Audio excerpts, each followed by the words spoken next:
हरे कृष्णा। तो डेली 8 पे हिंदी क्लास में आप सबका फिर से स्वागत है। हम करें कृष्ण बुक लीला पुरुषोत्तम भगवान, जिसके 63वें अध्याय में हम पहुंच चुके हैं। आज हम 63वें अध्याय को कंप्लीट करेंगे। तो जो पढ़ना चाहते हैं हैंड रेज कर सकते हैं, माता जी आपको एक एक करके चांस देंगे। हरे कृष्णा माता जी, प्रणाम। हरे कृष्णा प्रभु जी, नाम प्रभु जी। हरे कृष्णा ललिता माता जी। हरे कृष्ण माता जी। ये हरे पेज कृष्ण। नंबर कौन सा है?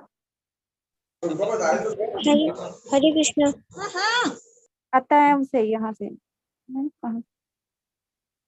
स्क्रीन पे अते अतः हे भगवान, जी आपको परम ब्राह्मण कहा जाता है।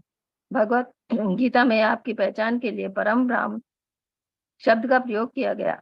यदि आप किसी भी भौतिक वस्तु से अप्रभावित है और आकाश की भांति सर्वव्यापक है, तथापि ऐसे सज्जन पुरुष जिन्होंने अपने हृदय से समस्त भौतिक दूषणों को धो दिया है, आपके दिव्य स्वरूप को पहचान सकते हैं। केवल भक्ति ही आपका साक्षात्कार कर सकते हैं और कोई नहीं। आपके परम अस्तित्व से संबंधित निर्विशेषवादियों की धारणा के अनुसार आकाश आपकी नाभि के समान है, अग्नि आपका मुख और जल आपका वीर्य, स्वर्ग लोक आपका शीश, समस्त दिशाएं आपके कान, पूर्वी लोक आपके चरण कमल है, चंद्रमा आपका मन और सूर्य आपके नेत्र। जहां तक मेरा संबंध है, मैं आपके अहम के रूप में कार्य करता हूँ। सागर आपका उदर है और स्वर्गलोक का राजा इंद्र आपकी भुजा है। वृक्ष व पौधे आपके शरीर के रोम है, मेघ आपके शीश के केश है और ब्रह्मा जी आपकी बुद्धि है। समस्त महान पूर्व पुरुष जिन्हें प्रजापति के नाम से जाना जाता है, आपके लाक्षणिक प्रतिनिधि है। धर्म आपका हृदय है। आपके परम शरीर के निराकार लक्षणों को इस रीति से समझा जा सकता है, किंतु अंततः आप परम पुरुष हैं। आपके परम शरीर का निराकार लक्षण आपकी शक्ति का लघु अंश है। आपकी तुलना आदि अग्नि से की जाती है और ये प्रकाश आपके ताप तथा प्रभा है। जी, धन्यवाद माता जी। तो हरे कौन कृष्ण। कर रही है स्तुति? प्रभु जी, शिव जी। हाँ, शिव जी ये स्तुति कर रहे हैं। वो क्या कह रहे हैं? यद्यपि आप किसी भी भौतिक वस्तु से अप्रभावित हैं और आकाश की भांति सर्वव्यापक हैं, तथापि ऐसे सज्जन पुरुष जिन्होंने आपके हृदय से समस्त भौतिक दूषणों को अपने हृदय से समस्त भौतिक दूषणों को धो दिया है, आपके दिव्य स्वरूप को पहचान सकते हैं। तो बार बार बार बार बार बार जो नामनिष्ठ प्रभु अपने लेक्चर्स में बोलते हैं, शुद्ध हो, शुद्ध हो, शुद्ध हो, हृदय शुद्ध, हृदय शुद्ध, हृदय शुद्ध। क्यों? क्योंकि बिना हृदय की शुद्धि के हम भगवान के दिव्य स्वरूप को नहीं पहचान सकते। अगर आपको कहा जाए आप अपना एक घर बनाइए, तो क्या आप कचड़े के बीच में अपना घर बनाएंगे? क्या बनाएगा? क्या कोई बनाएगा? कोई नहीं नहीं प्रभु जी। बनाएगा। आप साफ सुथरा स्थान, स्वच्छ स्थान देखेंगे। तो जब परमात्मा रूप में भगवान हमारे हृदय में है, तो वास्तव में जो हृदय शुद्ध होता है, उसमें हम भगवान के दर्शन कर सकते हैं। केवल भक्त ही आपका साक्षात्कार कर सकता है और कोई नहीं। शिव जी कह रहे हैं कि भक्त को छोड़ के वास्तव में भगवान का साक्षात्कार कोई नहीं कर सकता है।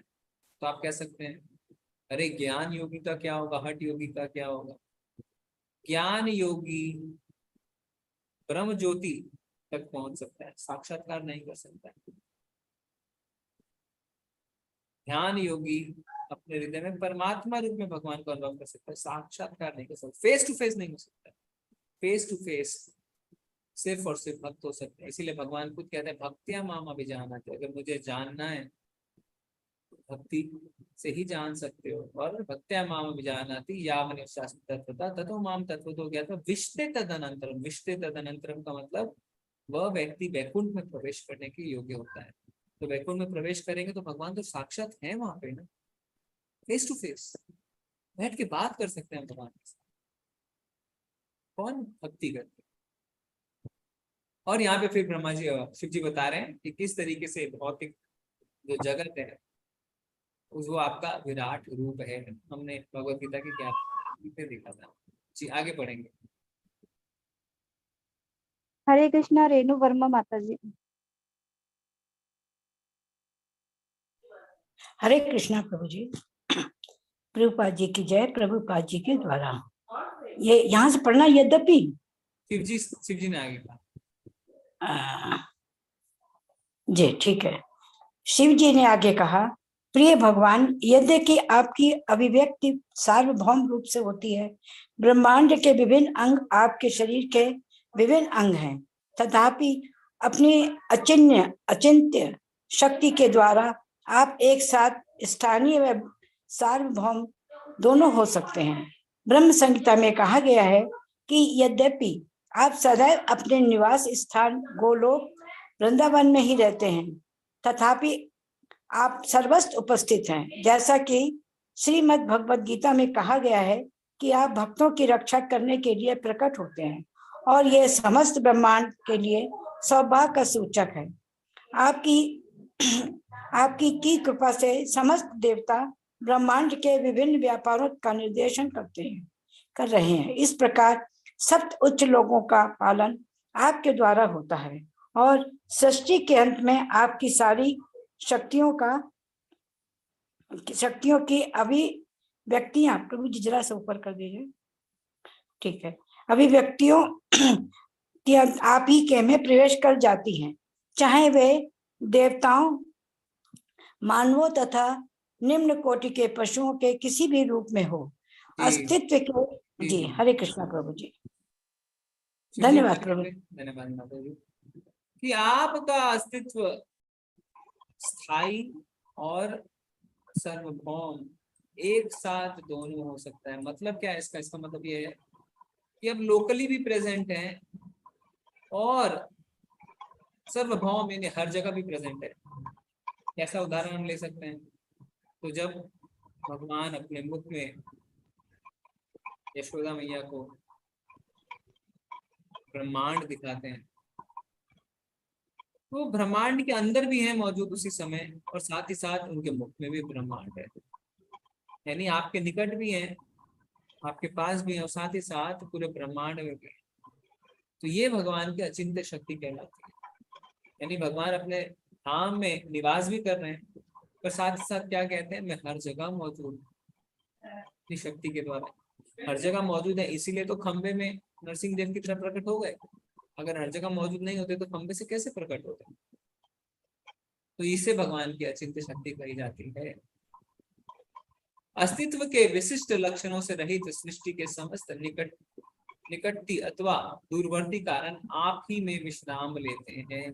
अंततः आप में एवं आपके स्तर के अलावा आपके अंतर्गत किसी अन्य वस्तु में भेद करने की कोई संभावना नहीं है। ठीक है, आगे पढ़िए, मैं पढ़ना शुरू करता हूँ। हरे कृष्णा भूमिका माता जी। हरे कृष्णा प्रभु जी। जी। आप एक ही साथ इस सृष्टि के कारण तथा अवयव दोनों हैं।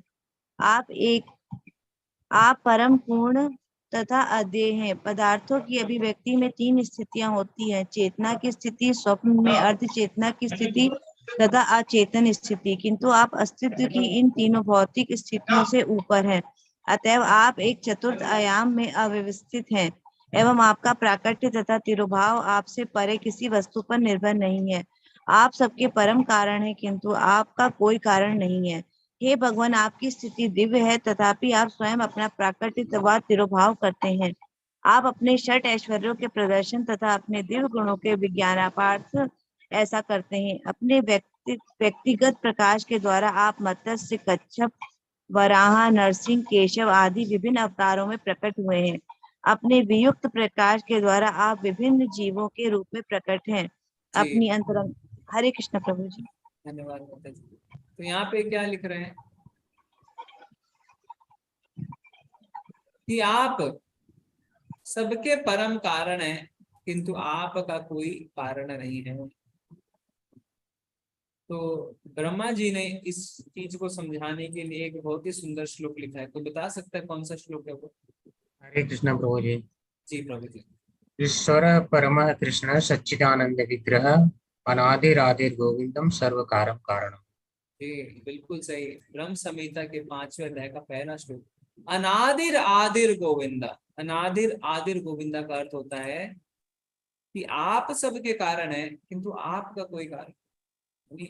सब कुछ आपसे उद्भूत है पर आपका सोर्स आप किसी से उद्भूत नहीं है। सर्व कारण कारणम, सारे कारणों के कारण आप हैं, कॉज ऑफ ऑल कॉजेज। और आपकी स्थिति दिव्य तथा स्वयं आप अपना प्राकट्य में तिरोभाव करते हैं। भगवान खुद ही प्रकट होते हैं और खुद ही क्या है, अपने धाम वापस जाते हैं। अपने धाम वापस जाने का अर्थ ये नहीं है कि वो हर जगह मौजूद नहीं है। भगवान को इस चीज की स्वतंत्रता है। विराट कहते हैं भगवान को, अभिज्ञ विराट। विराट का अर्थ होता है तो भगवान पूरी तरीके से इंडिपेंडेंट है। और आप अपने षड ऐश्वर्यों के प्रदर्शन तथा अपने दिव्य गुणों के विज्ञापनार्थ ऐसा करते हैं। तो कौन से षड ऐश्वर्य है भगवान के, कोई बता सकते हैं? ये ऐश्वर्य कौन से? हरे कृष्णा हरे प्रभु। कृष्णा प्रभु जी। जी माता जी। छठ ऐश्वर्यों में पहला है कि सबसे ज्यादा सुंदर भगवान है, सबसे ज्यादा शक्तिशाली हैं, सबसे ज्यादा दया है उनके मन में, सबसे ज्यादा उन्होंने त्याग कर सकते हैं वो, और सबसे ज्यादा ज्ञान है। ओके, अनुराग प्रभु जी आप कंप्लीट करना चाहते हैं? हाँ, हरे कृष्ण प्रभु जी। हाँ, इसका प्रभु जी श्लोक भी है, ऐश्वर्य से समग्र से वीर्य से शस्त्रिय है, ज्ञान वैराग्य से शरणाम भगितिंगड़ा। तो इसमें बताया गया है कि आपके 6 ऐश्वर्य होते हैं, जिनमें से समस्त जो शक्ति होती है वीर्यस्य, और समस्त जो ज्ञान होता है ऐश्वर्य, समग्र वीर्य, यशस्त्रिय समस्त यश, और समस्त धन, समस्त सुंदरता, और ज्ञान और वैराग्य, यह जो है जी 6 होते हैं। जी जी जी, धन्यवाद। तो भगवान के ये षड ऐश्वर्य होते हैं। जी आगे पढ़ेंगे। हरे कृष्णा मनीषा माता जी। हरे कृष्ण माता जी। हरे कृष्ण प्रभु जी। अपने व्युक्त प्रकाश के द्वारा आप विभिन्न जीवों के रूप में प्रकट हैं। अपनी अतरंगा शक्ति के द्वारा आप विष्णु के विभिन्न अवतारों के रूप में प्रकट होते हैं तथा अपनी बहिरंगा शक्ति के द्वारा आप पदार्थ जगत के रूप में प्रकट होते हैं। सामान्य मानव की दृष्टि में जब दिन मेघाच्छादित होता है तब सूर्य मेघों से आच्छादित प्रतीत होता है, किंतु तथ्य यह है कि सूर्य का प्रकाश बादलों का निर्माण करता है। अतएव यदि संपूर्ण आकाश घटाओं से पूर्ण हो तब भी सूर्य वास्तव में कभी भी आच्छादित नहीं हो सकता है।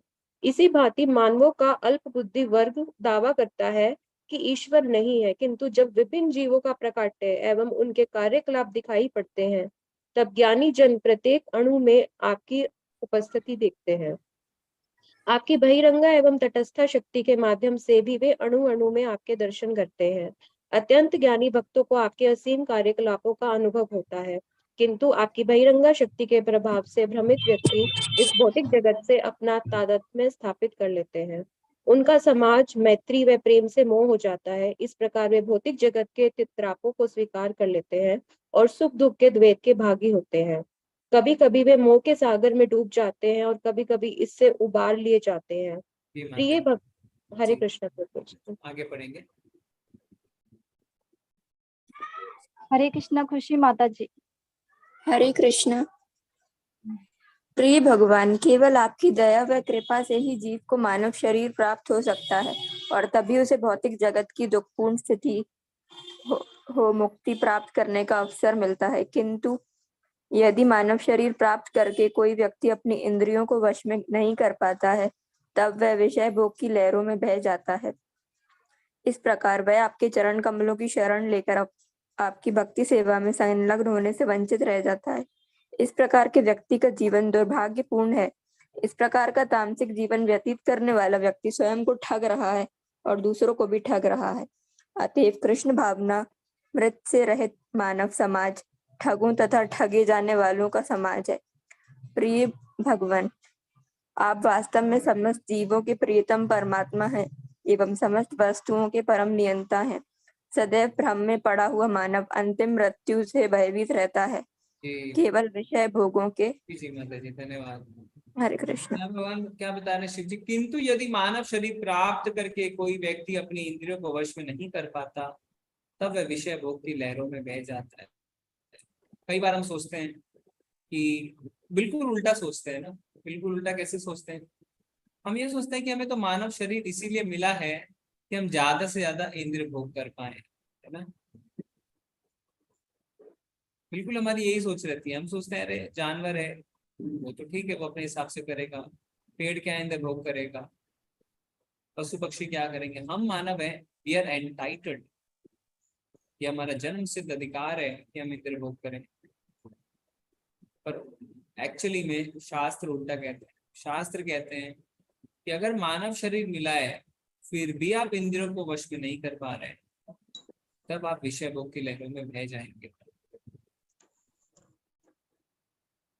तो हमें हमेशा से बचपन से जो हमारी पढ़ाई भी हुई स्कूल कॉलेजेस में, क्या पढ़ाया गया?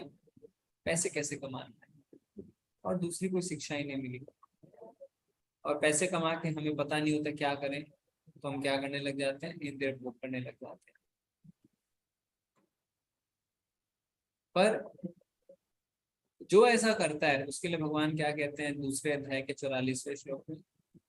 भोग ऐश्वर्य प्रसक्तानां दया अपृहत चेतसां व्यवसायात्मिका बुद्धि समादो न विधीयते।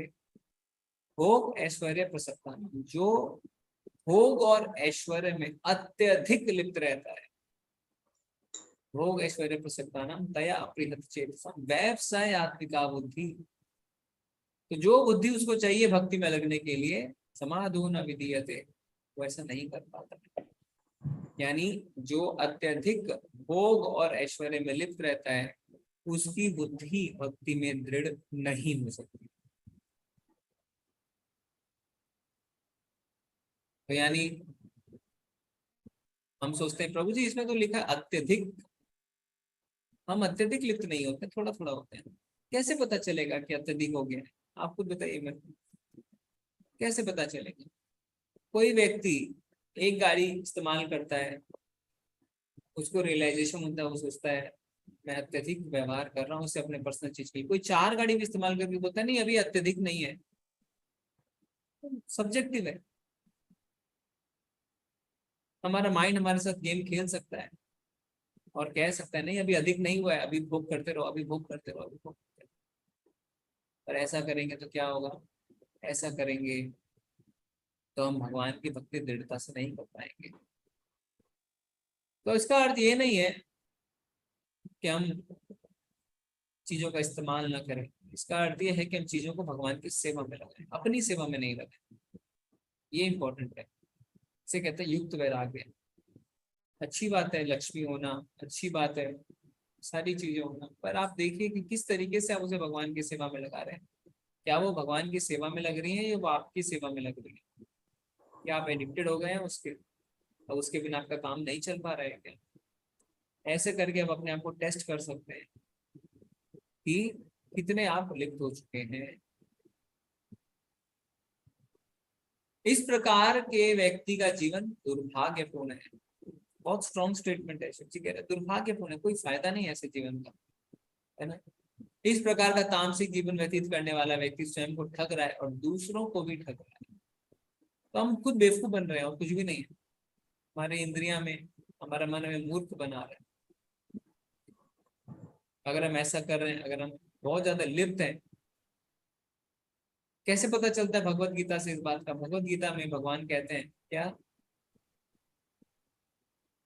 कि जो बुद्धिमान व्यक्ति है वो इंद्रिय विषयों में लिप्त नहीं होता। 5वें अध्याय के 22वें श्लोक भगवान कहते हैं कि जो बुद्धिमान है उसे पता है कि जो इंद्र विषय की चीजें हैं उसका अंत, आदि और अंत है। आदि अंत कौन्तेय न तेषु रमते बुधा योग ऐश्वर्य प्रसक्ता अंतय प्रेत चेतसा।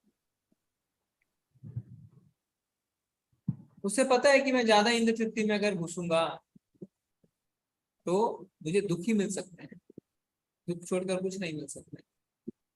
इसीलिए वो इसमें लिप्त नहीं होता है और उसे भगवान कहते हैं बुधा। बुधा यानी बुद्धिमान।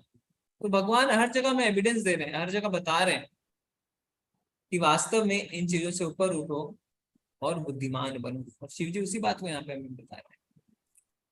ठीक है, आगे बढ़ेंगे जी। हरे कृष्णा किरण कुमारी माता जी।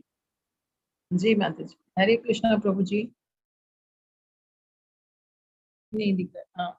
केवल विषय भोगों के मोह में पड़ा हुआ व्यक्ति स्वेच्छा से दुखपूर्ण भौतिक जीवन स्वीकार करता है और इस प्रकार इंद्रिय सुख की मृग मरीचिका के पीछे भटकता रहता है। वह वास्तव में सर्वाधिक मूढ़ व्यक्ति है, क्योंकि वह अमृत को त्याग करके विषपान करता है।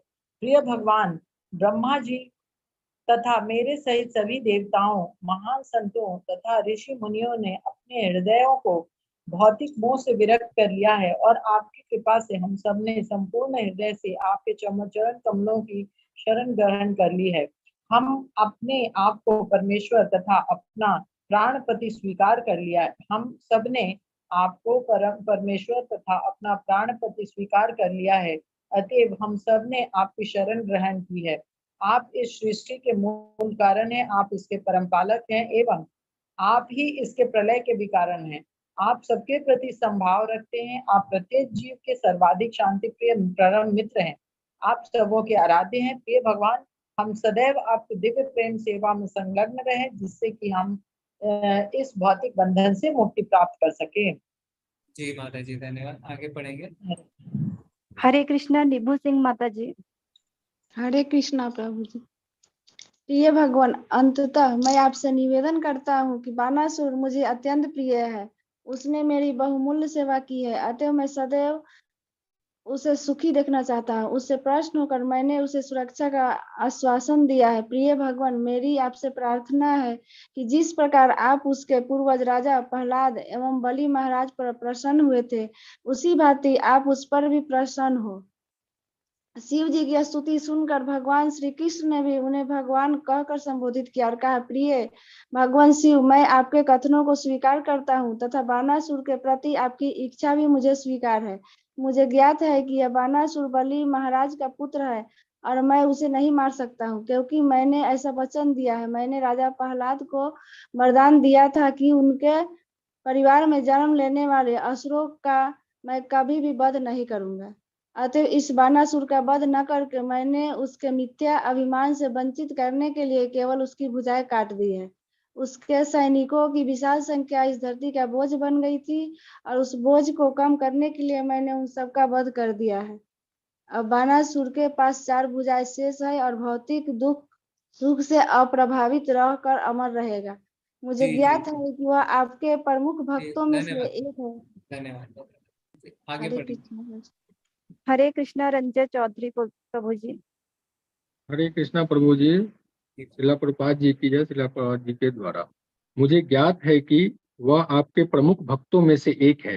अतएव अब आप विश्वास रखें कि अब से उसे किसी भी वस्तु से भयभीत होने की कोई आवश्यकता नहीं है।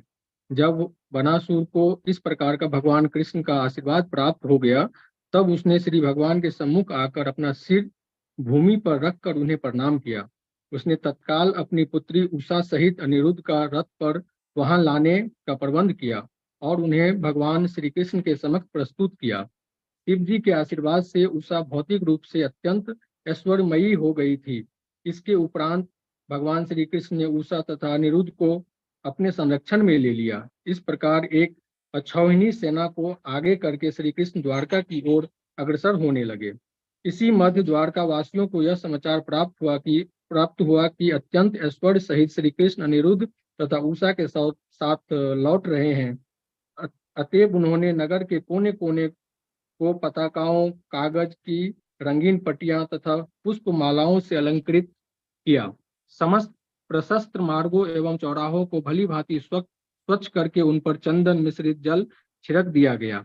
अतः चारों ओर चंदन की सुगंध व्याप्त थी। अपने बंधु बांधुओं सहित द्वारका के समस्त नागरिकों ने अत्यंत हर्षोल्लास के साथ भगवान कृष्ण का स्वागत किया।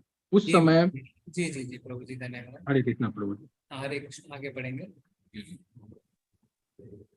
हरे कृष्णा गिरिजा बख्शी माता जी। हरे कृष्णा प्रभु जी। हरे कृष्णा माता जी। श्रील प्रभुपाद द्वारा प्रभुपाद की जय। उस समय भगवान का स्वागत करने के लिए शंखों, नगाड़ों एवं तुरही की कोलाहल पूर्व ध्वनि गूंज उठी। इस रीति से भगवान कृष्ण ने अपनी राजधानी द्वारिका में प्रवेश किया। श्री सुखदेव गोस्वामी ने परीक्षित को आश्वासन दिया कि शिवजी तथा कृष्ण के मध्य युद्ध की ये कथा सामान्य युद्धों की भांति अशुभ नहीं है। इसके विपरीत यदि कोई व्यक्ति प्रातःकाल भगवान श्री कृष्ण एवं शिवजी के मध्य इस युद्ध की कथा का स्मरण करता है और भगवान श्री कृष्ण की विजय में सुख अनुभव करता है, तो उसे जीवन संग्राम में कहीं भी पराजय नहीं होगी। उसकी बानासुर का श्री कृष्ण के संग्राम तथा बाद में शिवजी की कृपा से उनकी रक्षा की घटना श्री भगवत गीता के कथन में पुष्टि करती है। भगवत गीता में कहा गया है कि देवोपासक परमेश्वर श्री कृष्ण की अनुमति के बिना कोई वरदान नहीं प्राप्त कर सकते हैं। इस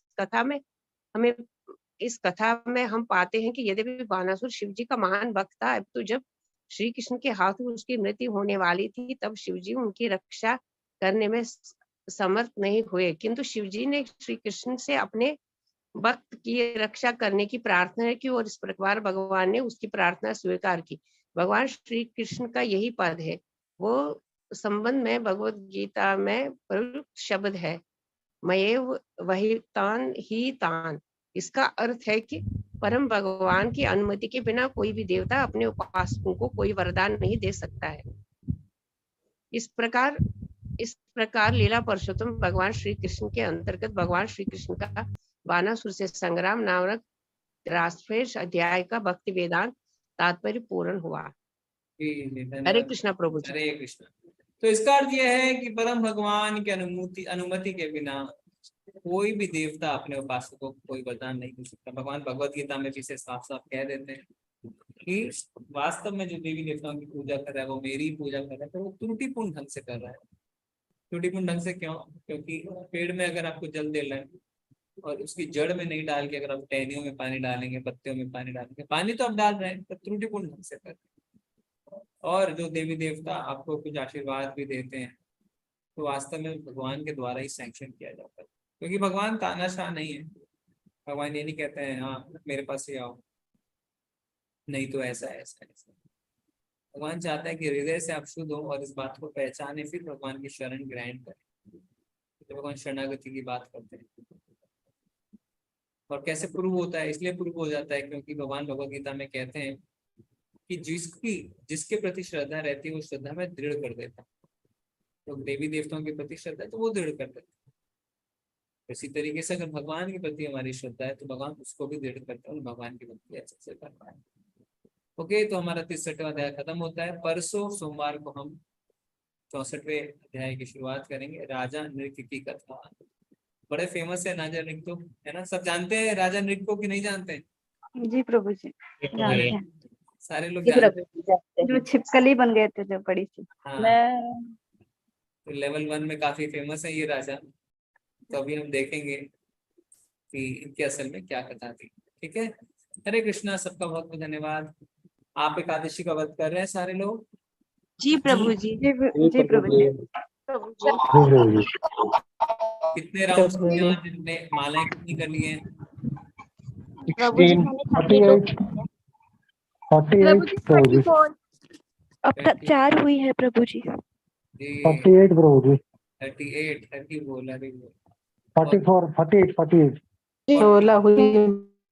16 हो गया जी। अभी भी थोड़ा समय है उसको आप करते रहिए जब तक सो नहीं रहे। एकादशी के दिन ज्यादा से ज्यादा माला करना चाहिए। सवेरे क्या करते हैं, सवेरे हम एनकरेज करते हैं कि ज्यादा से ज्यादा दिन में एक बार तुम कर ही सकते हैं। प्रभु जी हमने तो सुबह ही के साथ में कर लिया था। ओके, हम क्वेश्चन आंसर ले लेते हैं। गीता माता जी ने हैंड रेस किया है। गीता माता जी, हरे कृष्ण। हरे कृष्ण प्रभु जी। जी प्रभु जी यही पूछना था मेरे को, जैसे अधिक मास के मैं फास्ट रख रही हूँ, फ्रूट्स के रख रही हूँ, तो कल फास्ट कैसे खोलेंगे फिर? जी जी जी। तो आप खाली फ्रूट्स खा रहे हैं? हाँ जी प्रभु जी। अनाज नहीं खा रहे? नहीं प्रभु जी। अरे बोल, कितने दिन हो गए माता जी? 10 दिन हुए ना? हाँ जी प्रभु जी। अरे बोल माता जी, कल का फास्ट कैसे रखेंगे और कल पारण कैसे करेंगे ना? जी प्रभु जी। आज भी आपने अनाज ही खाया है? नहीं, फ्रूट्स ही लिए हैं प्रभु जी। सॉरी हाँ सॉरी, जी। फ्रूट्स लिए हैं। हाँ जी प्रभु जी। तो कल आपको क्या करना पड़ेगा, अनाज से ही पारण कर सकते हैं, उसमें कोई बात नहीं है, क्योंकि एकादशी का व्रत सबसे बड़ा व्रत है। तो सुबह चावल के एक दाने से आप अपना व्रत खोल सकते हैं। ठीक है अगर प्रभु आपके पास जगन्नाथ जी के चावल है क्या, निर्माल्य? नहीं प्रभु जी। नहीं है, ठीक है। थोड़ा सबको आशीर्वाद दीजिए, आपका मन पे आपने इतना काबू पाया है कि हम भी खाली फ्रूट्स पे कर पाए। नहीं प्रभु जी, इतने इस काबिल नहीं हूँ, आशीर्वाद देने के काबिल नहीं है प्रभु जी अभी। प्रार्थना करिए हम सबके लिए। हरि बोल प्रभु, हरि बोल। सिर्फ फ्रूट्स पे 1 महीना करना, ये कोई छोटी बात नहीं है। हरि बोल। हरि बोल, हरि बोल। धन्यवाद। हरि बोल। अरविंद प्रभु, हरे कृष्णा, आप हैं? अनम्यूट जी करें। जी, हरे कृष्ण प्रभु जी। हाँ प्रभु जी, आप क्वेश्चन आंसर बताना चाहेंगे? जी प्रभु जी, जी। एक 2 क्वेश्चन है। पहला क्वेश्चन, भगवान श्री कृष्ण की प्रसिद्ध धनुष कौन सी है? सही उत्तर है सारंग धनुष। ये 136 लोगों ने सही उत्तर दिया है। हरि बोल, हरि बोल। आप दोनों ग्रुप में डाल देते हैं, दोनों ग्रुप का ऐड करके बताते हैं ना? जी जी जी। ठीक है, ओके।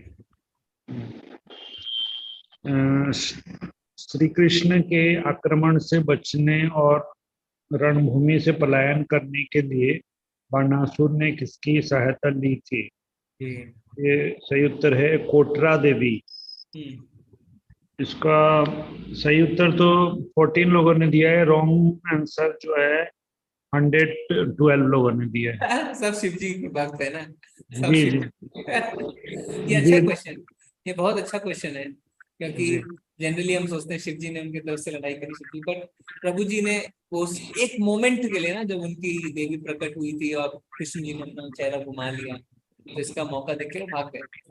अच्छा क्वेश्चन दिया प्रभु जी ने। दो ही क्वेश्चन था प्रभु जी आज।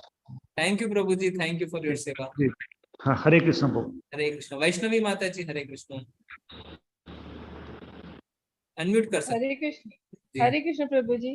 जी। प्रभु जी, यहाँ पर अभी आपने बताया कि ये रावणासुर अमर, भगवान ने उसे आशीर्वाद दिया कि अमर रहेगा, क्या वो अभी भी है? नहीं माता जी, अभी तो ऐसा कहीं पढ़ने में नहीं आता है कि वो इस भौतिक जगत में है। दूसरे किसी लोकों में होंगे तो पता नहीं, मृत्यु लोक में तो सुनने में तो नहीं आया कि कहीं वो है, ऐसा तो। क्योंकि अच्छा, हम तो तो इसको क्या माने कि अमर रहेगा, किसका मतलब क्या शायद जाने, हम ये कहीं और? समझ सकते हैं कि दूसरे लोक में होंगे, ऐसा हम समझ सकते हैं। अब प्रभु जी थोड़ा बोल सकता हूँ? हाँ जरूर। हरे कृष्ण प्रभु जी। प्रभु जी, लेकिन छत्तीसगढ़ में एक बारसुर नाम का जगह है, वहाँ मंदिर है जंगल के अंदर। तो रात को सुबह 4 बजे वो पूजा हो जाता है। आज भी बोलते हैं कि बाणासुर वहाँ के पूजा करता है। बहुत सारे साइंटिस्ट इसके ऊपर भी टेस्ट किए, लेकिन कोई नहीं पकड़ पाया कौन आके पूजा करता है। बोलते हैं कि वहाँ बाणासुर आके पूजा करता है। देखिए अभी सुन लिया है सतीश। हमने तो नहीं सुना था। ठीक है, बहुत ही बढ़िया। अच्छा, तो फिर यानी है, इसका मतलब है ना? जी जी प्रभु जी, वहाँ मैं रहा हूँ, वहाँ छत्तीसगढ़ में 3-4 साल रहा हूँ। तो बारसुर के आसपास ही रुका हुआ था। तो जंगल का अंदर है, बहुत कम लोग जाते हैं क्योंकि नक्सलाइट एरिया है ना। तो काफी अंदर पूरा चल के जाना पड़ता है, वहाँ पूरा 1 दिन लग जाएगा पूरा जाने के लिए। और किसकी पूजा करने आते हैं वो? शिव जी की? शिव जी की पूजा होता है। रात को सुबह 4 बजे वहाँ फूल वगैरह चढ़ाए जाते हैं, ऑटोमेटिक पूजा हो जाता है। उसके लिए बहुत सारे साइंटिस्ट भी गए थे, वहाँ कैमरा वगैरह लगाए थे, लेकिन सुबह 4 बजे पूरा तूफान आया, सब कैमरा उड़ गया और जाके जब तूफान बंद हुआ देखा कि पूजा हो गया। आज तक कोई नहीं पकड़ पाया कौन पूजा करते क्या करते हैं वहाँ।